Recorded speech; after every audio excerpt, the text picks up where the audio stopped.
Face à face tant attendu entre les populations de la Banga-Bigné et le président de la République. La place de l'indépendance de Ndjolé, théâtre bien indiqué pour cet événement, regroupant l'ensemble des forces vives de cette localité. Occasion toute faite pour exprimer au chef de l'État leur gratitude mais aussi leurs nombreuses attentes. Le chapelet de besoins mis en évidence dans un plaidoyer du délégué communal souligne la précarité d'une localité dont les richesses du sol et du sous-sol sont pourtant innombrables. Ici, aussi le souhait d'un réel développement reste fortement attendu par tous. Excellence, Monsieur le Président de la République, malgré ces nombreux avantages que lui procure la nature, la ville de Ndjolé demeure dans un sous-développement déplorable. Excellence, Monsieur le Président de la République, le coup de libération du 30 août 2023 nous permet d'espérer et de rêver à la perspective d'une vie meilleure.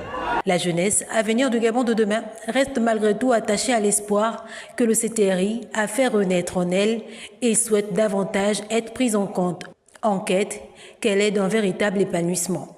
Les femmes, quant à elles, sollicitent également une meilleure prise en compte, avec notamment la création d'activités génératrices de revenus et la formation des jeunes filles.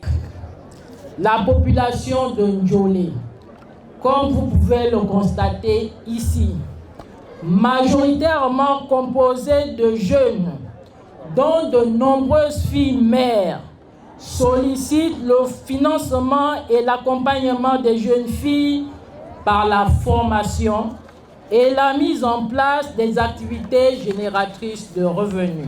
C'est dans ce contexte d'émulation que la jeunesse de Ndjolé et du canton Ebel Alembe, victime des errances orchestrées par le régime déchu, souhaite que vous ayez un regard compatissant pour résorber le chômage et éradiquer la précarité galopante qui gangrène notre localité.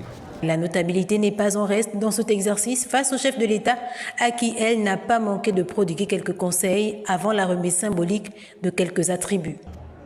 Nous vous prions très respectueusement d'accepter ce présent que nous vous remettrons tout à l'heure, symbolisé par un filet de pêche qui capture par lancer divers poissons de la bande, à la différence de l'hameçon qui ne prend qu'un seul. On peut le noter, comme partout où il s'est rendu jusqu'à présent, les populations ont soif de changement, soif de meilleures conditions de vie, soif d'un environnement économique et social plus attrayant.